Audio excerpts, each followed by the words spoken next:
દુનિયાભરમાં રહેતા એનઆરઆઈસ દર વર્ષે પોતાના પેરેન્ટ્સને પૈસા મોકલે છે. ઘરનો ખર્ચો હોય, મેડિકલ બિલ હોય કે ખાલી બસ ઘરમાં રોનક જાળવી રાખવા માટે હોય. ઇન્ડિયા દર વર્ષે દુનિયામાં સૌથી વધારે રેમિટન્સ રિસીવ કરનારા દેશોમાંથી એક છે અને એમાં એનઆરઆઈઝનો હિસ્સો બહુ જ મોટો હોય છે. પણ ઘણા બધા એનઆરઆઈઝને એ નથી ખબર કે ભાઈ આ પૈસા ઇન્ડિયામાં પહોંચવા પર ટેક્સ લાગશે કે નહીં, અને જો ટેક્સ નથી લાગતો તો શું કોઈ લિમિટ છે ખરી એમાં? શું કોઈ ડોક્યુમેન્ટ જોઈએ એના માટે? શું પેરેન્ટ્સે પોતાના ઇન્કમ ટેક્સ રિટર્નમાં એ બતાવવું પડશે?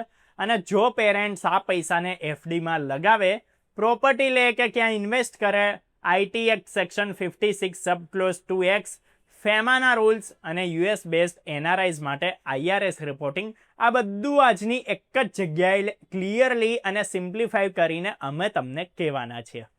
તો ઇન્ડિયામાં પેરેન્ટ્સને પૈસા મોકલવા ટેક્સ ફ્રી છે કે નહીં, અને લો શું કહે છે? બીજું, રિલેટિવની લીગલ ડેફિનેશન શું છે ઇન્કમ ટેક્સ એક્ટની હેઠળ? ત્રીજું, કે ભાઈ પૈસા રિસીવ કર્યા બાદ પેરેન્ટ્સે શું કરવાનું છે? ચોથું, પેરેન્ટ્સ જો પૈસાને ઇન્વેસ્ટ કરે તો એ ઇન્કમ પર ટેક્સ કેવી રીતે લાગશે? અને પાંચમું, કે ફેમા એટલે કે ફોરેન એક્સચેન્જ મેનેજમેન્ટ એક્ટ હેઠળ આ ટ્રાન્સફર પર શું રૂલ્સ છે? તો સૌથી પહેલાં વાત કરીએ કે જો તમે એનઆરઆઈ છો અને તમે તમારા પેરેન્ટ્સને પૈસા મોકલ્યા છે તો એ પૈસા ઇન્ડિયામાં એમના હાથમાં આવવા પર ટેક્સ ફ્રી હોય છે. આ છૂટ income tax એક્ટની section 56 sub close X હેઠળ મળે છે.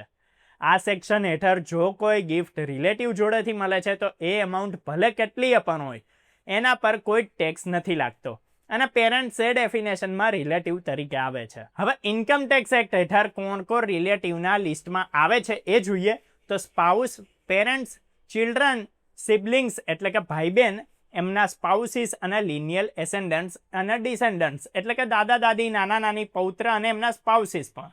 એનો મિનિંગ એ છે કે પેરેન્ટ્સને જે પણ એમાઉન્ટ તમે મોકલો એ 1 લાખ રૂપિયા હોય, 10 લાખ રૂપિયા હોય, 1 કરોડ રૂપિયા હોય, એમના માટે ટેક્સ ફ્રી જ છે, કોઈ જ અપર લિમિટ નથી.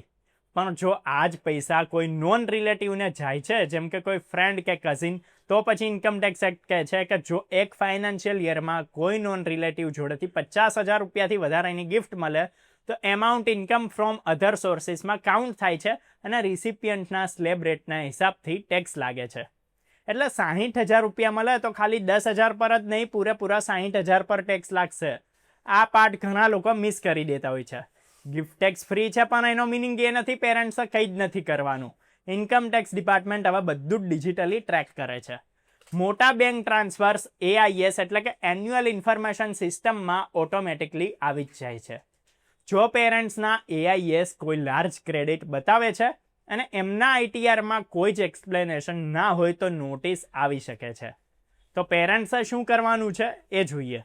તો સૌથી પહેલી વાત છે, જો એ અમાઉન્ટ મોટી છે તો એક ગિફ્ટ ડીડ બનાવવી સૌથી સેફ રહે છે. હવે આ કોઈ બહુ કોમ્પ્લિકેટેડ ડોક્યુમેન્ટ નથી હોતું. સ્ટેમ્પ પેપર પર રિટર્ન ડિક્લેરેશન કે જેમાં ડોનરનું નામ એટલે કે NRI ચાઇલ્ડ, ડોનીનું નામ એટલે કે પેરેન્ટ્સ, રિલેટિવ્સ, એમાઉન્ટ અને એ સ્ટેટમેન્ટ હોય કે ભાઈ આ ગિફ્ટ નેચરલ લવ એન્ડ અફેક્શનથી આપવામાં આવી રહી છે.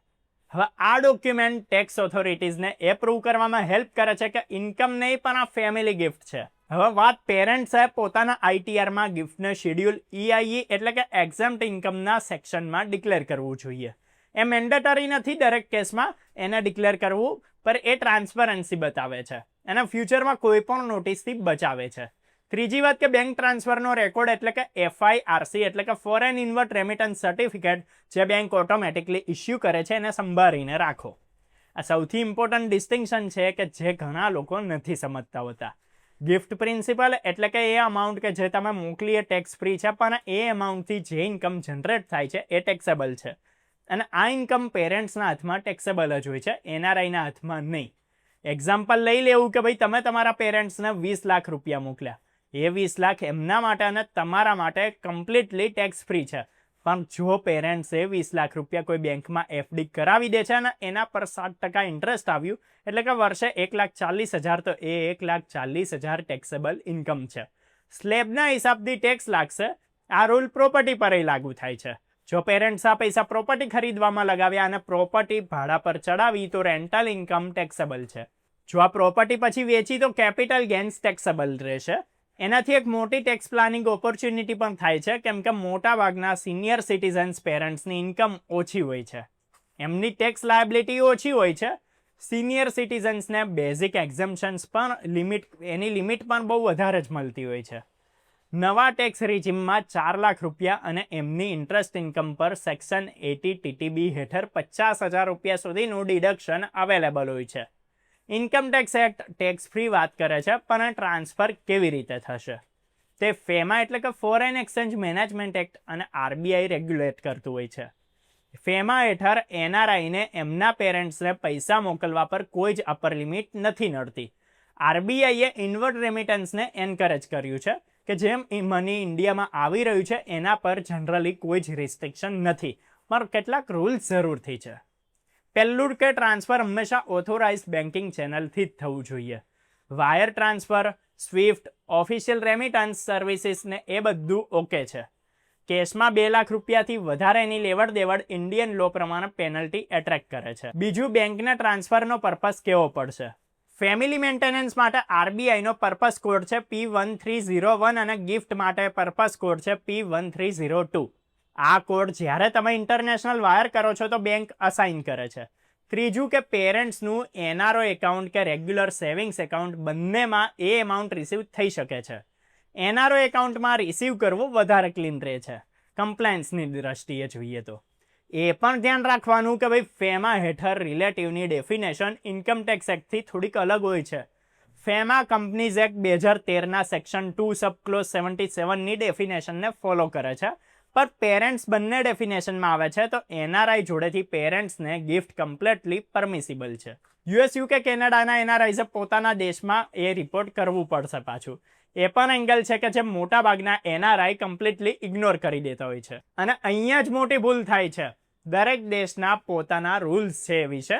જો તમે યુએસમાં છો તો IRSના રૂલ્સ પ્રમાણે જો તમે કોઈ એક ફાઇનાન્શિયલ યરમાં કોઈ ફોરેન ઇન્ડિવિજ્યુઅલને $1 લાખ કે એનાથી વધારે ગિફ્ટ આપી, ચાહે પોતાના પેરેન્ટ્સ હોય, તો પણ તમારે IRSનું ફોર્મ 3520 ફાઇલ કરવું જરૂરી છે. આ કોઈ ટેક્સ નથી, એ ખાલી એક ડિસ્ક્લોઝર ફોર્મ છે, પણ એને ફાઇલ ના કરવા પર પેનલ્ટીઝ બહુ ઊંચી લાગે છે. મિનિમમ $10,000 કે ગિફ્ટ અમાઉન્ટનું 25% જે પણ વધારે હોય. વર્ષમાં કુલ ગિફ્ટ $19,000થી વધારે છે તો ફોર્મ 709 પણ ફાઇલ કરવું પડી શકે છે.